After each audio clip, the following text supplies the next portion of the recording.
Thank you so much. I've been looking forward to this for a long time as we put it together, and I have a slideshow. I want to tell you about the history of the church, the history of the community that has utilized this space, and then we will do Q&A. Would love to answer as many questions as I can, and then we'll do a tour of the downstairs where the vault originally was, because this was a bank. We'll get into that.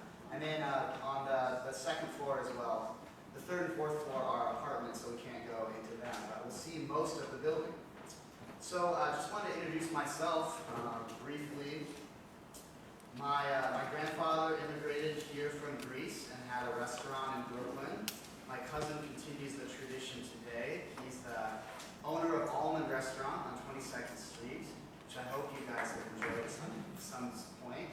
They opened a new restaurant in Tribeca. So my family's been here for a long time. My wife and I have been living for 5 years in the community. We currently live on Broome and Bowery, just down the block here. And I've been pretty involved with the Bowery Alliance of Neighbors and other organizations the last few years. I wanted to start by, there's my family and my church. So that was our Easter service in front of these big, beautiful brown doors out front. And then that was a photo from a recent service at my church. So we have been, the church is only about 2 years old, Dwell Church, and we rent this facility. And I've had a really beautiful and symbiotic relationship with the church that owns it, First Ukrainian Assembly of God. Unfortunately, Pastor Yvonne couldn't join us tonight to kind of give the perspective, but I've in the research and, I kind of touted myself as an amateur Bowery historian. I take that seriously. I've done a lot of research about the church, so I'm looking forward to sharing that with you. And the Ukrainian presence has been here for a long time, because my church is just a tiny blip on this. But we have a church of about 75 members. We gather here on Sunday evenings, and our services are in English. And then the First Ukrainian Assembly of God, they gather Sunday mornings. And many people use the building, and it's a really wonderful thing. In the couple of years that we have been renting from them, we pay a very fair amount of rent to them, but that allows them to keep up the building. Since we've been here, they've redone the carpet. The pews that you're sitting on are a lot more comfortable than they used to be. Because there used to be, there wasn't pads on them. They opened up this brick a little bit. Between you and me, I don't really care for the signs, but I like the brick. So that's a good start, and I think that's nice. And then Yvonne has said as we continue to grow and fill up this space, he's going to redo the balcony for us up there, which accommodates about 50 more people. Right now there's just a set of wooden steps through that door there. That lead up there, but it's not safe. It's not equipped for people. So we just kind of have some storage there now. But that's what we're sort of thinking as we move forward. Is that the church around the corner being No, it's not. That's an Orthodox church. So I'm going to start with, maybe you've heard this all before, maybe you know it all, maybe you know more than me, but I'm really passionate about the Bowery and the history, because I think it's absolutely fascinating. So I'll run through this pretty quickly. But the Bowery is New York City's oldest thoroughfare. This photograph is from 1917. The Bowery was originally a Native American foot trail that led all the way from Lower Manhattan, New Amsterdam, up to Boston. And so originally, then the road was made on this Native American footpath. And it was given. Does anybody know where the name Bowery comes from? Dutch, yeah. And it means farm, exactly. And so there was a lot of these. These are where the farms were, back in the mid 17th century, including Peter Stuyvesant's farm. And his father, Stuyvesant's father, back in the Netherlands, was a Dutch Reformed minister. And that's actually my own denominational history and background. So if you're familiar with Marble Collegiate, Middle Collegiate, all the collegiate churches that were started in New York City in 1628, that's North America's oldest Protestant denomination. That's the tradition that I come out of as well. So the first streetcars in America operated on the Bowery from Prince up to 14th. The Bowery was a major entertainment center in its time. It has a seminal connection to tap dance, vaudeville. The vaudeville hook was invented on the Bowery. Yiddish theater, Irving Berlin, Stephen Foster, abstract expressionism, beat literature, jazz, punk rock. I was just telling a friend about CBGB's, may she rest in peace. And so many arts and culture and important parts of American history were born on the Bowery. Right across the street, of course, Abraham Lincoln gave his seminal speech, anti-slavery, February 27th, 1860.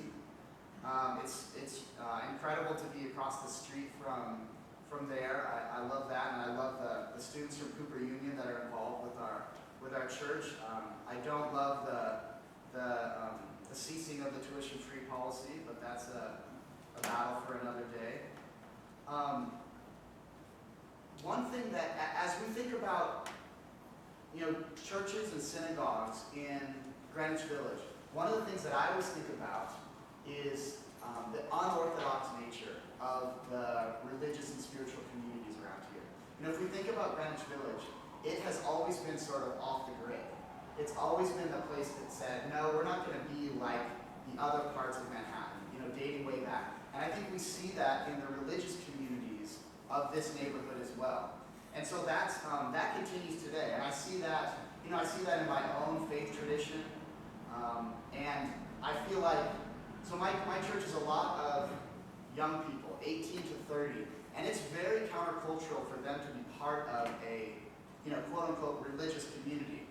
And in a way they're saying we're going to live for something more than ourselves. A lot of our colleagues are here in New York to make money, to pad their resume, all these sorts of things.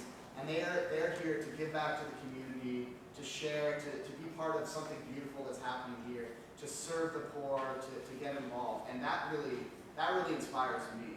So that's what I see as part of our unorthodox nature. So let me talk a little bit about. So this was a postcard from 1917 where you can see the building. You all know where it is, just to the right of Cooper Union there. This is another postcard from around that same era. But they're working on Cooper Park across the street to restore that. But there's our building, constructed in 1867. I love this photograph. The cover of the 1869 Annual Trustees Report of the Metropolitan Savings Bank, which was housed here. Did you all know that? This was built as a bank.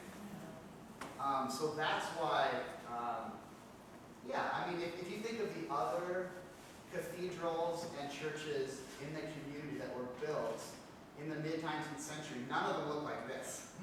And I think a lot of people pass by the church, even though the Ukrainians put up the cross back in the 60s.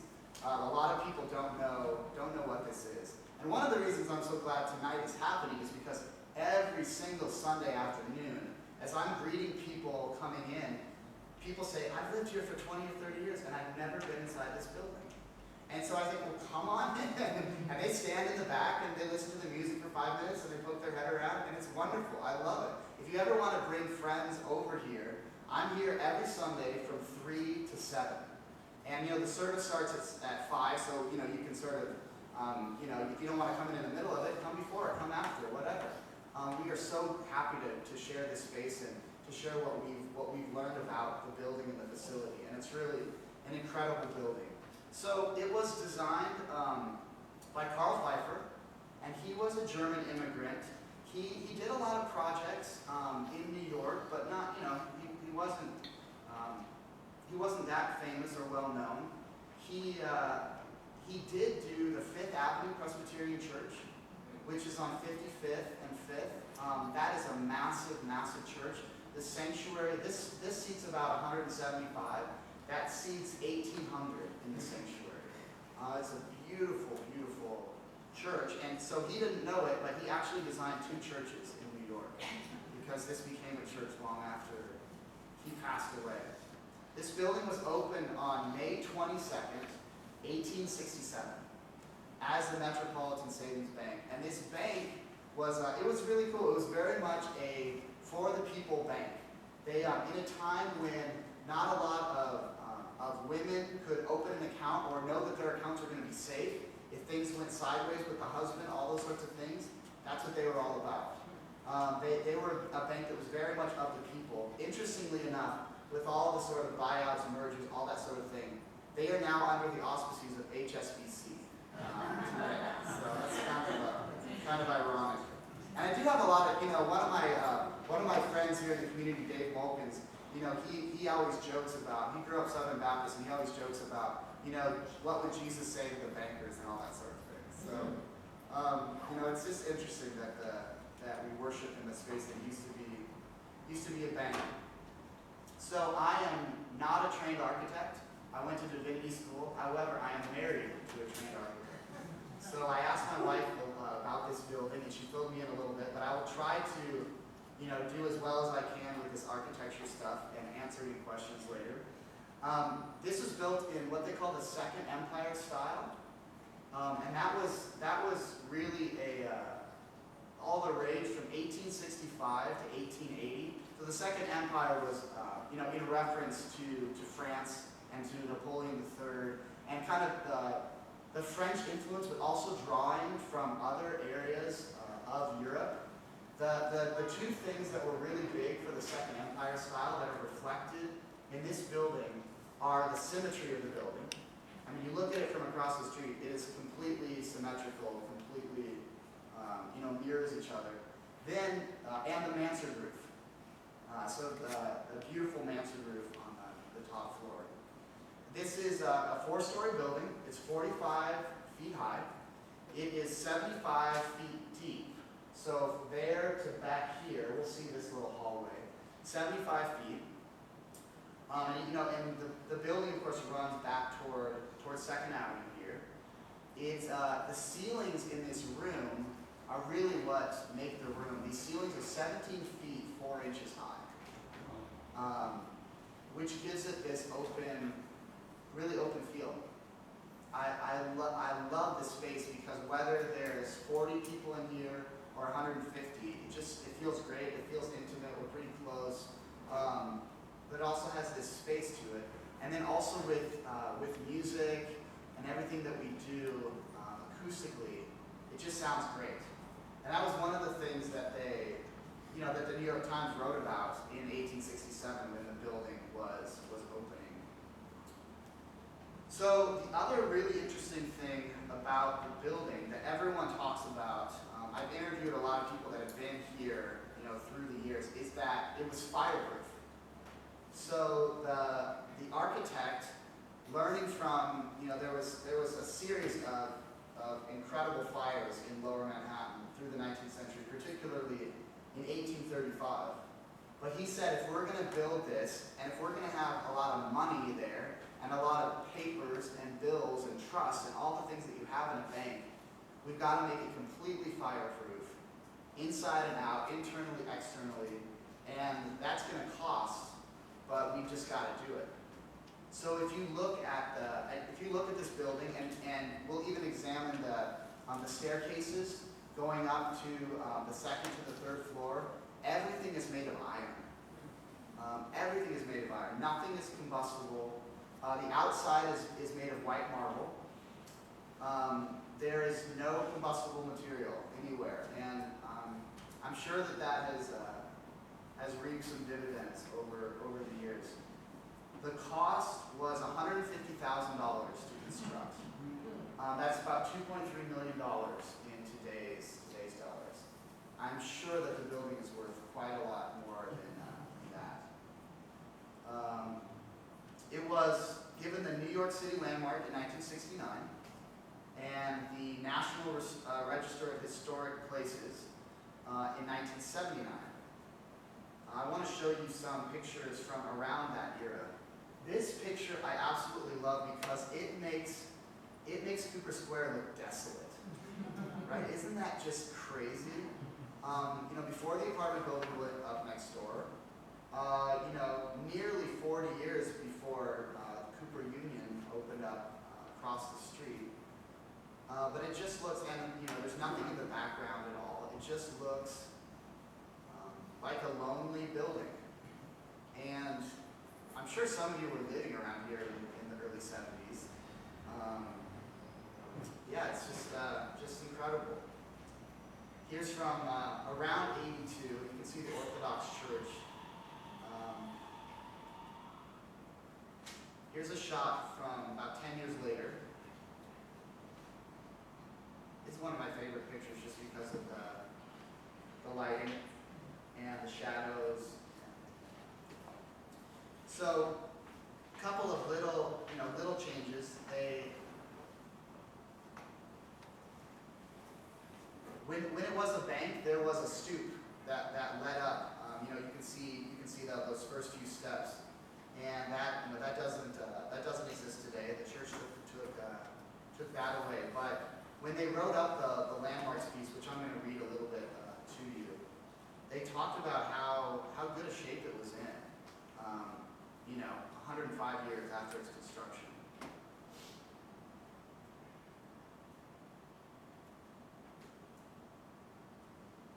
And then here's a shot from today.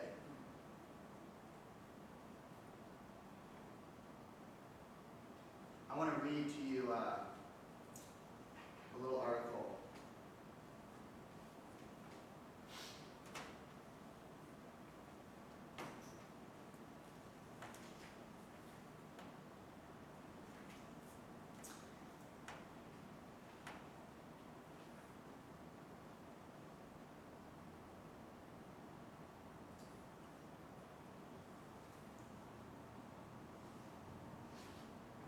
The board of Metropolitan Savings Bank chose architect Carl Pfeiffer to design the structure. Pfeiffer, who arrived in the U.S. at the age of 16, had spent his time in the West, only arriving in New York 2 years before this commission. With the vivid lesson of New York's Great Fire of 1835 that destroyed most of the buildings in southern Manhattan, and considering the valuable cash and paper bonds and documents that would be housed, Pfeiffer convinced the board that a fireproof structure was advisable. He chose the latest architectural trend coming out of Paris for his new building, French Second Empire. He designed a stately four-style white marble building over a raised basement, which we will go see. Deep quoins in the corners drew the eye upward to the graceful slate mansard roof. Here a series of robust arched dormers sat primly along the cornice. A steep set of stone stairs rose from the Bowery sidewalk to the rusticated arched entryway. Upon the building's completion in May of 1867, the New York Times said, "This is pronounced authoritatively to be one of the finest structures from Garrett to Weitzman in the city." The fireproof construction was widely applauded. In the construction of this building, no combustible materials have been used, either externally or internally, where masonry or ironwood could be made available, rendering the same fireproof. Pfeiffer used only cast iron staircases and columns, and the vaulted basement ceiling was constructed entirely of iron. The superintendent of buildings reported later that were buildings constructed after the manner of the Metropolitan Savings Bank, the frequency of conflagrations and the immense destruction of merchandise by fire and water, which have time to time visited our city, would be materially lessened, if not altogether prevented. It is one of the handsomest and most thoroughly constructed buildings in the city, and it is a perfect model in its precaution against fire. So the building was also, the bank used this floor that we're on right now. This is where there were offices and also where they would meet with clients. The downstairs was where the safe was located. And then the third and fourth floors were rented out to other businesses, including the Freemasons that were on the third floor. The Metropolitan Savings Bank remained here until 1935, when it moved to its new offices at 754 Broadway. The wonderful white marble building sat empty until 1937, when it was sold to the First Ukrainian Evangelical Church.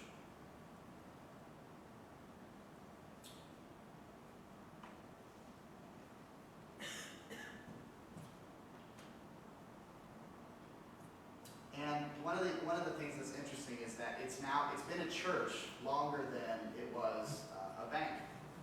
they've been the first Ukrainian Assembly of God has been worshiping here since 1937. And as many of you know, this was an area where a lot of immigrants from the Ukraine came, and we see the vestiges of that today. In the Ukrainian church is around the corner. That was constructed in the 70s. But there's still lots of bakeries and shops and community halls and those sorts of things. From what I understand from Pastor Yvonne, much of his congregation today, he still has a congregation healthy, about the same size as mine, maybe 60, 70 people, lots of families, and but they, like many immigrant groups that have come through the city, they've resettled in different places. Many of them commute in from Queens or Long Island or New Jersey to this facility, but for them, it's very much home. It's the place where most of them grew up. It's the place where they've come to worship. It's the place where they have lunch after service every week in the downstairs. And this is an extremely active church, an extremely alive church. That even the front, we can't sit in the front couple rows because they're getting everything ready for a vacation Bible school that they're doing next week, which I don't know if it's in Russian or English, but they are, it continues to be a very active church, and they've been so wonderful to open their door to other communities. There's actually a church that meets here on Saturday afternoon. There's a church that meets here on Sunday morning on the second floor in the great room. And then there's us on Sunday evening, and then they've got the morning. And this is basically for a lot of immigrant churches in the city that maybe had storefronts or maybe had churches from a long time ago. This is how they continue to keep the building open. This is how they continue to keep their faith community alive. This is how they pay for repairs and taxes and upkeep and all those sorts of things. So that's a little bit, about them. The last 30 years, there have been several other churches that have used this space at various times. There's a church called Abounding Grace that's now at 11th Street and Avenue D. They were here for the longest, about 20 years. They even had a coffee shop downstairs for a while. Does anybody remember that? Once in a while I'll get someone that will stop in and say, oh, I used to come here when they had a coffee shop. I don't know if it lasted 6 months or 5 years or what it was, but they had a little, they opened the doors to the community, and they had a little coffee shop downstairs where, maybe the homeless community come in and get some little respite from the street. There was a church called Trinity Grace that was here. Now they're up at 11th and 1st. And then occasionally we get an Ethiopian church that worships upstairs at the same time as us, and I get to hear a lot of their wonderful singing.